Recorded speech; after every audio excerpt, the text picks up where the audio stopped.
आज हम लोग पढ़ेंगे बेटा essential element of a valid contract under section 10।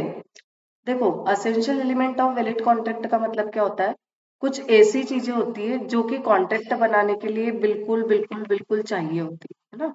अगर आप कोई कॉन्ट्रैक्ट बनाना चाहते हो तो आपको किन किन चीजों की जरूरत पड़ेगी? एग्जाम्पल समझते हैं कि सबसे पहले तो हमें किस चीज की जरूरत पड़ेगी कि कम से कम हमारे पास 2 पार्टीज होनी चाहिए, जिसमें से एक पार्टी को हम ऑफरर बोलेंगे और दूसरे को क्या बोलेंगे? ऑफरी। इसी तरीके से बहुत सारी ऐसी चीजें हैं जिनके बिना कॉन्ट्रैक्ट का बनना लगभग पॉसिबल नहीं है। तो कॉन्ट्रैक्ट बनाने के लिए 2 लोग चाहिए। ऐसे कुछ और चीजें हैं जो सेक्शन 10 ने बताई है और कुछ चीजें ऐसी है जो कॉमन सेंस से, मतलब सेक्शन 10 ने तो नहीं बताई है पर उसको असेंशियल कंसिडर्ड किया जाता है। मतलब ऐसा माना जाता है कि इसके बिना कॉन्ट्रैक्ट नहीं बन सकता है। तो let begin with the topic. First number पे 2 पार्टीज। देखिए बेटा, कॉन्ट्रैक्ट करने के लिए कम से कम 2 पार्टीज हमें चाहिए, है ना। पहली पार्टी ऑफरर है और दूसरी पार्टी कौन है? ऑफरी। 2 पार्टी के बिना किसी भी तरह का लीगल कॉन्ट्रैक्ट नहीं बन सकता है। One can not be contract with himself. आप खुद के साथ कॉन्ट्रैक्ट थोड़ा ना बना सकते हो, ठीक है। तो आपको कम से कम कॉन्ट्रैक्ट करने के लिए 2 पार्टीज चाहिए। लेकिन एक बात याद रखना, वो 2 पार्टीज नेचुरल पर्सन भी हो सकती है, मतलब आप और हम। और वो जो 2 पार्टीज है वो लीगल एग्जिस्टेंस वाली भी हो सकती है। लीगल एग्जिस्टेंस मतलब जैसे टाटा कंपनी वर्सेस, है ना, टाटा कंपनी का लीगल एग्जिस्टेंस है तो वो किसी और के साथ कॉन्ट्रैक्ट कर सकती है। सपोज उसने कॉन्ट्रैक्ट करा है मिस्टर एक्स के साथ, तो यहाँ पर उनका कौन सा एग्जिस्टेंस माना जाएगा? इस समय लीगल एग्जिस्टेंस माना जाएगा। तो कॉन्ट्रैक्ट करने के लिए या तो किसी व्यक्ति का नेचुरल एग्जिस्टेंस होना चाहिए या उस व्यक्ति का लीगल एग्जिस्टेंस, लेकिन कम से कम 2 लोग चाहिए, वो भी डिफरेंट पर्सन्स। देखो यहाँ पर लिखा हुआ है 2 डिफरेंट पर्सन्स, है ना, बायर एंड सेलर। अब इसमें क्या है मैडम, ये तो बहुत एकदम कॉमन सी थिंग हो गई कि हमें पता है कि कॉन्ट्रैक्ट करेंगे तो 2 लोग तो चाहिए। लेकिन एक केस हुआ था जिसके कारण ये इतना हाइप क्रिएट किया, state of Gujarat versus Ramanlal and company. इसमें क्या हुआ था कि एक फर्म थी और आप लोगों को पता होगा कि जो फर्म की प्रॉपर्टी होती है ना, वो प्रॉपर्टी किसकी होती है? पार्टनर की प्रॉपर्टी। जो प्रॉपर्टी फर्म की है वो किसकी प्रॉपर्टी कहलाएगी? पार्टनर की प्रॉपर्टी कहलाएगी। तो अगर फर्म की प्रॉपर्टी थी और उस प्रॉपर्टी को पार्टनर ने आपस में डिसोल्यूशन, मतलब आपस में डिसोल्यूशन के टाइम पर बांट ली, तो सेल्स टैक्स ऑफिसर ने बोला कि प्रॉपर्टी फर्म की है, ये आपने कैसे इसको आपस में डिस्ट्रीब्यूट कर लिया? तो उन्होंने बोला सर देखो, यहाँ पे जो फर्म होती है, फर्म जो होती है, पार्टनर्स भी फर्म के एक तरीके से असेट्स के ऑनर माने जाते हैं, क्योंकि यहाँ पे सेपरेट प्रॉपर्टी कॉन्सेप्ट नहीं होता। तो जब फर्म का डिसोल्यूशन हुआ तो हम पार्टनर ने ये प्रॉपर्टी आपस में डिस्ट्रीब्यूट कर ली। हम 4 पार्टनर हैं सपोज, और हम चारों ने ये प्रॉपर्टी आपस में बांट ली, तो इसमें हमने गलत क्या किया? तो उनका कहना पड़ा नहीं, ये सेल ट्रांजेक्शन है, मतलब फर्म ने ये प्रॉपर्टी पार्टनर को क्या करी है? सेल करी है। और यहाँ पे 2 पर्सन से, एक है फर्म और दूसरी है पार्टनर। तो पार्टनर्स ने बोला सर हम आपको फिर से बता दें कि यहाँ पे 2 पर्सन नहीं, यहाँ पे एक सिंगल पर्सन है, हम लोग। फर्म की प्रॉपर्टी हमारी ही प्रॉपर्टी हुई, तो यहाँ पर 2 पार्टीज एग्जिस्टेंस में नहीं है। इसलिए यहाँ पर आप जो हमें बोल रहे हैं कि यहाँ पे सेल से रिलेटेड कोई ट्रांजेक्शन हुआ है, तो ऐसा बिल्कुल भी नहीं है। ये केस हुआ था 2 पार्टीज से related, state of Gujarat versus Ramanlal and company. When on dissolution of the partnership, the assets of the firm were divided amongst the partner. Sales tax officer wants to tax this transaction. It was held that it was not a sale. The partner being joint owner of those assets cannot be both buyer and seller. मतलब partner की वो assets है तो वही buyer और वही seller हो जाए, ऐसा तो पॉसिबल नहीं है ना। कोई अलग व्यक्ति होना चाहिए जो सेल कर रहा है और कोई अलग व्यक्ति होना चाहिए जो उसे परचेस कर। Point number first clear. Point number second है parties must intend to create legal obligation पे अंडरलाइन करना। लीगल ऑब्लिगेशन का मतलब है कि दोनों पार्टी जो कॉन्ट्रैक्ट बना रही है उनका इंटेंशन होना चाहिए कि वो आपस में लीगल रिलेशनशिप मेंटेन करना चाहते हैं। मतलब उनका इंटेंशन सोशल और डोमेस्टिक टाइप के कॉन्ट्रैक्ट बनाना तो बिल्कुल भी नहीं होना चाहिए, ठीक है। तो जो भी सोशल और डोमेस्टिक नेचर के एग्रीमेंट्स है ना, वो not enforceable in court of law, वो कोर्ट में इन्फोर्सेबल नहीं होंगे। इसका लीडिंग केस था बेल्फर वर्सेस बेल्फर का, जिसमें हस्बैंड ने अग्री किया था कि अपनी वाइफ को certain amount of maintenance money देगा, लेकिन उसने नहीं दिया, है ना। तो बाद में वाइफ ने केस कर दिया, तो उसने बोला सर मैंने कोई लीगल पेपर साइन नहीं किए थे, it's just a social agreement. हाँ, अगर मेरा इंटेंशन लीगली उसे कुछ अमाउंट देने का होता तो मैं उसे लीगल डॉक्यूमेंट पर लिख कर देता, तो वो मुझ पर क्लेम कर सकती थी। मैंने उसे सिर्फ सोशल प्रॉमिस किया था, और सोशल एग्रीमेंट का इंडियन कॉन्ट्रैक्ट एक्ट से कोई लेना देना नहीं है, ठीक है। जैसे सेकंड वाला एग्जांपल देखो कि उसने, लेखपाल ने प्रॉमिस किया अपने बच्चे को कि वो सी एग्जाम पास कर लेगा तो उसे 5 लाख रुपए देगा, ये भी एक सोशल एग्रीमेंट है। तो पार्टी का इंटेंशन यहाँ पर सोशल है, ना कि लीगल इंटेंशन है, इसलिए यहाँ पर ये इंटरटेन नहीं किया जाएगा।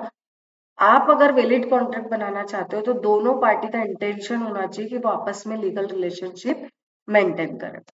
Point number third, other formalities to be complied with in certain cases. इनका ऐसा कहना पड़ेगा यहाँ पर कि आप अगर कॉन्ट्रैक्ट बनाओगे, है ना, तो कॉन्ट्रैक्ट बनाने के लिए अदर फॉर्मेलिटीज भी कंप्लाइड विथ होनी चाहिए कुछ केसेस। नॉर्मली तो कॉन्ट्रैक्ट पेपर पर बनाया, काम खत्म हो गया, पर कुछ केसेस में हर पर्टिकुलर कॉन्ट्रैक्ट की कुछ अदर लीगल फॉर्मेलिटीज भी होती है, उसी के बाद वो एग्रीमेंट इन्फोर्सिएबल बनता है। अब वो अदर फॉर्मेलिटीज कौन सी है? For example, contract of insurance is not valid except as a return contract. अगर आप कॉन्ट्रैक्ट ऑफ इंश्योरेंस करना चाहते हो कि इंश्योरेंस पॉलिसी निकालना चाहते हो, तो आपको उसको रिटर्न में ही लेना है। आप ओरली अगर पॉलिसी ले लोगे तो वो आपकी इंश्योरेंस पॉलिसी नहीं मानी जाएगी। इसलिए वहां पर अदर लीगल फॉर्मेलिटीज क्या हो गई? इंश्योरेंस का कॉन्ट्रैक्ट कब सक्सेसफुली रन माना जाएगा? जब आपने उसको रिटर्न कॉन्ट्रैक्ट बनाया हो तो ही। ऐसे ही हम जब प्रॉपर्टी खरीदते हैं तो प्रॉपर्टी को प्रॉपरली हमको रजिस्टर्ड कराना पड़ता है ना। अदर स्टैट्यूटरी रिक्वायरमेंट मतलब लीगल रिक्वायरमेंट, स्टैट्यूटरी का मतलब क्या होता है? लीगल। तो अदर लीगल रिक्वायरमेंट आपको फुलफिल करनी पड़ेगी, ठीक है। ये थर्ड इंग्रेडिएंट हो गया। देखो अभी तक कौन कौन से पढ़े, एक बार रिवाइज कर लो। फर्स्ट हमारा क्या था कि यहाँ पर टू पार्टीज होनी चाहिए। सेकेंड, पार्टी का इंटेंशन लीगल रिलेशनशिप क्रिएट करना होना चाहिए। थर्ड, अदर फॉर्मेलिटीज अगर पर्टिकुलर कॉन्ट्रैक्ट के लिए नीडेड है तो वो भी आपको फुलफिल करनी पड़ेगी। उसके बाद आता है certainty of meaning. Certainty of meaning का मतलब है कि जो भी आप कॉन्ट्रैक्ट कर लो एटलीस्ट भाई उसका मीनिंग तो सर्टन होना चाहिए ना। जैसे ए ने अग्री करा बी को कि वो ऑयल सेल करे, तो विच काइंड ऑफ ऑयल, वो उसे स्पेसिफाइड करना पड़े।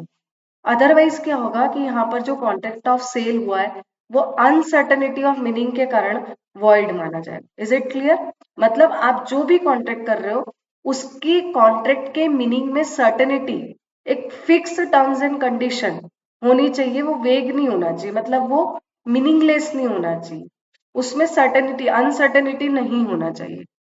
Possibility of performance, next point. Possibility of performance बहुत इजी पॉइंट है। एक्चुअली ये बताता है कि आप जो भी कॉन्ट्रैक्ट कर रहे हो या एग्रीमेंट कर रहे हो उसके परफॉर्मेंस की पॉसिबिलिटी होनी चाहिए, मतलब वो कॉन्ट्रैक्ट परफॉर्मेबल होना चाहिए। देखो एग्जांपल से आपको पता पड़ जाएगा।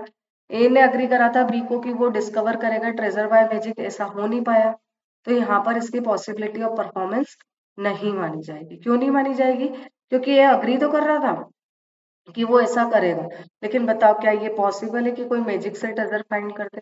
तो इस एग्रीमेंट का कोई मीनिंग ही नहीं है, कोई फ्यूचर ही नहीं।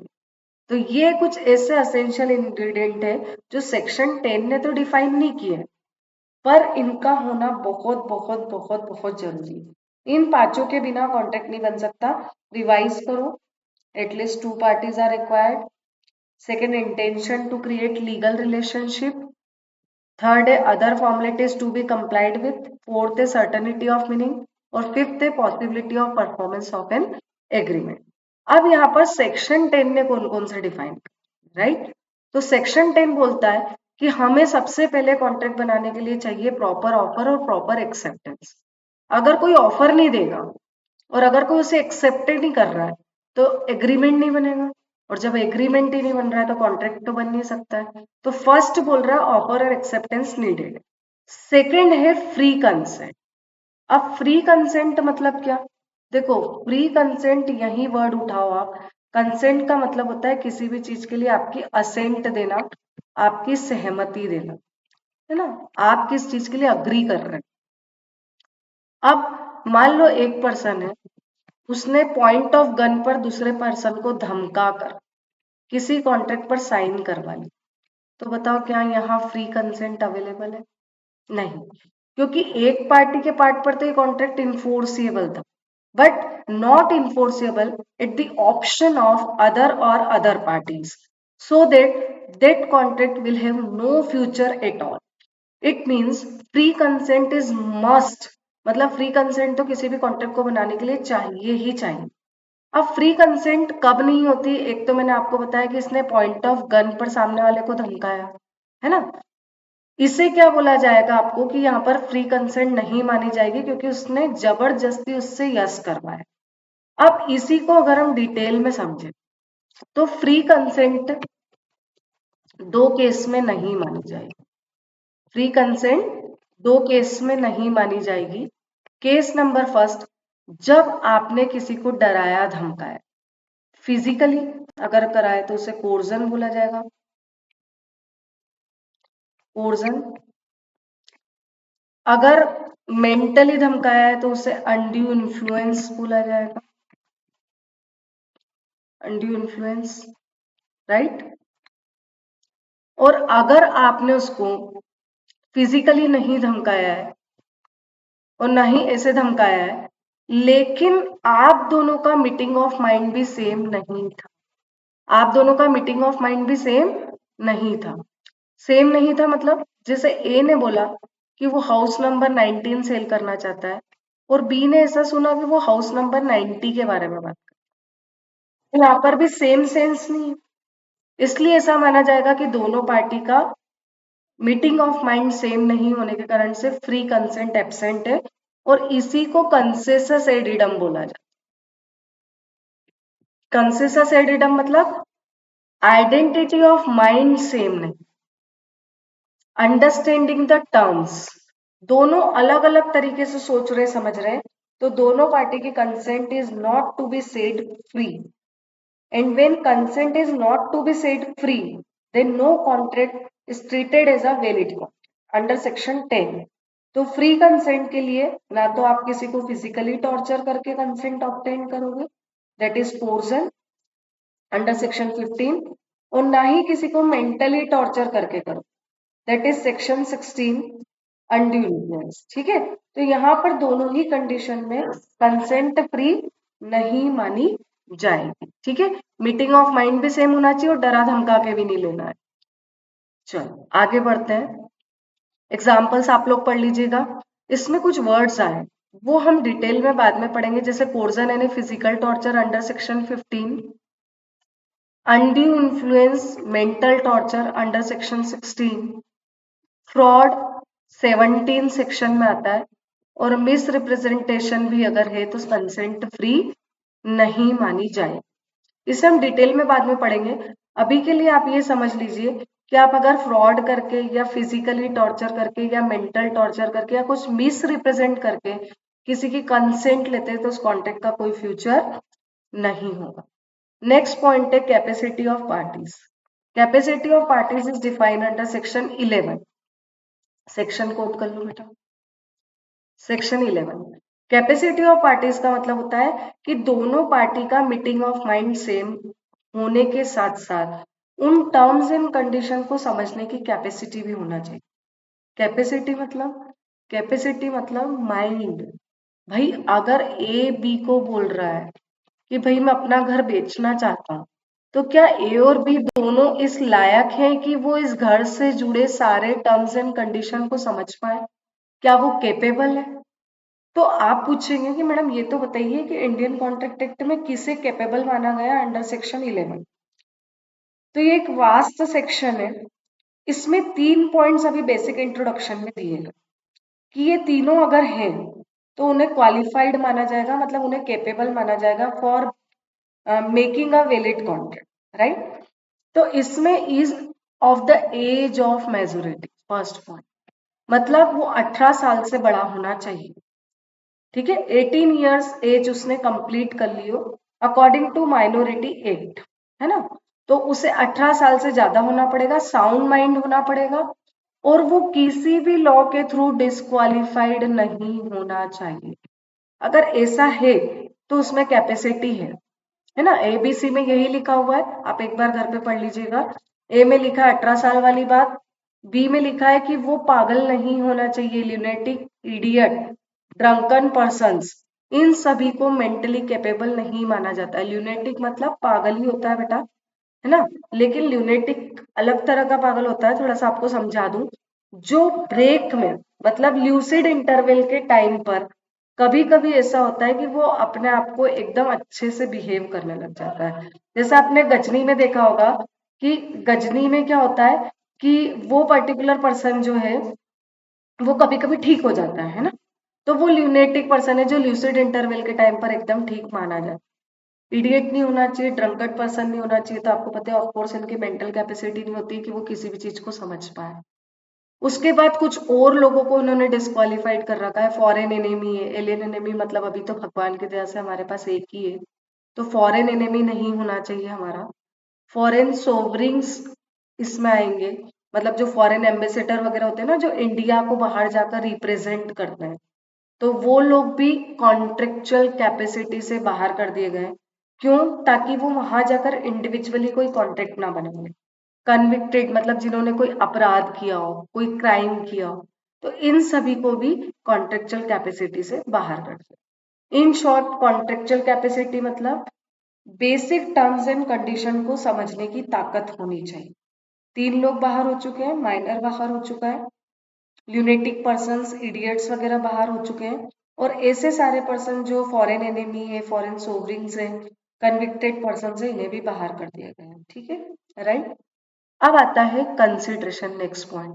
Consideration is defined under section 2 sub clause D of Indian contract act 1872। Quid pro quo. Consideration मतलब quid pro quo. Quid pro quo मतलब something in return. Quid pro quo मतलब something in return. आप जो भी contract कर रहे हैं उसमें आपको कुछ लेना है और कुछ देना है। जैसे हमने हाउस सेल करा था, तो हम हाउस दे रहे थे और सामने वाला बदले में हमें अमाउंट दे रहा था। ये कंसिडरेशन किसी भी फॉर्म में हो सकता है, किसी तरह का राइट हो सकता है, इंटरेस्ट हो सकता है। यदि आपको प्रॉफिट के फॉर्म में मिल रहा है तो ठीक है ना। लॉस भी इवन कंसिडरेशन होता है। हम मेहनत तो प्रॉफिट के लिए कर रहे हैं पर हमें मिल गया लॉस, कोई रिस्पॉन्सिबिलिटी हो सकती है। किसी काम को ना करना भी कंसिडरेशन होता है। फॉरबिडेंस मतलब किसी काम को ना करना, है ना। तो ये चीजें भी जो है वो कंसिडरेशन में काउंट होगी, है ना। ये चीजें भी हमको कंसिडरेशन में लेकर चलें। ठीक है भाई। अब नेक्स्ट पॉइंट आता है लॉफुल कंसिडरेशन एंड ऑब्जेक्ट। भाई अगर आप कॉन्ट्रैक्ट बना रहे हो तो मुझे एक बात बताओ कि क्या वहां पर लीगल ऑब्जेक्ट और लीगल कंसिडरेशन होना जरूरी है? क्या ऐसा नहीं हो सकता कि ए ने बी को बोला है कि मैं तुम्हारे खिलाफ जो केस चल रहा है उसको ड्रॉप कर दूंगा, उसके बदले में तुम 5 करोड़ रुपए दे देना? Is it possible? नहीं, क्योंकि इसका जो यहाँ पर लिखा है कि आप उस पर्टिकुलर केस को ड्रॉप करने वाले, देखो एग्जाम्पल में लिखा है, तो उसके लिए आपको जो अमाउंट मिलेगा वो इलीगल है, वो लॉफुल कंसिडरेशन में नहीं आता है। क्यों नहीं आता है लॉफुल कंसिडरेशन में? क्योंकि इसका ऑब्जेक्ट ही लॉफुल नहीं है भाई। मर्डर करने के लिए या किसी केस को ड्रॉप करने के लिए या रॉबरी वगैरह करवाने के लिए आप जो भी पैसे लेते देते हैं वो लीगल कहाँ है? इसलिए सेक्शन 23 का ऑब्जेक्ट इलीगल है, इसलिए कंसिडरेशन ऑटोमेटिकली इलीगल हो जाएगा। Last one, not expressly declare to be void. इसका मतलब कोई भी चीज आप कर वो एक्सप्रेसली वॉइड डिक्लेयर्ड नहीं होनी चाहिए, मतलब मीनिंगलेस नहीं होनी चाहिए। अगर वो मीनिंगलेस है तो इसका मतलब मान के चलना कि उसका कोई फ्यूचर नहीं। अब मैडम हमें कैसे पता पड़ेगा कि कौन कौन से ऐसे कॉन्ट्रैक्ट है जिसको लॉ ने एक्सप्रेसली मतलब क्लियरली वॉइड डिक्लेयर कर रखा? तो उसके एक पूरा एक चैप्टर है उसके लिए। अभी के लिए ऐसा समझ लो कि जो इन्होंने एग्जाम्पल दिए हैं उसमें अगर लॉ ने किसी चीज को प्रोहिबिटेड मतलब मना कर रखा तो वो वॉइड होगा, मीनिंगलेस हो। जैसे मर्डर वगैरह है, आपको पता ही होगा। अगर आप डिफेमेटरी स्टेटमेंट पब्लिश करवाते हो, सिमिलरली ये कुछ ऐसे वर्ड्स आगे लिखे हुए हैं जो आपको अभी समझ में नहीं आएंगे।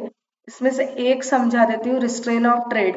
रिस्ट्रेन ऑफ ट्रेड मतलब आप किसी को लीगल बिजनेस करने से इंडिया में नहीं रोक सकते। अगर ए ने बी को लीगल बिजनेस करने से रोका है तो यहाँ पर मान के चलना कि इसे वॉइड अग्रीमेंट बोला जाए, क्योंकि ये मीनिंगलेस है। आप किसी को लीगल बिजनेस करने से कैसे रोक सकते हो?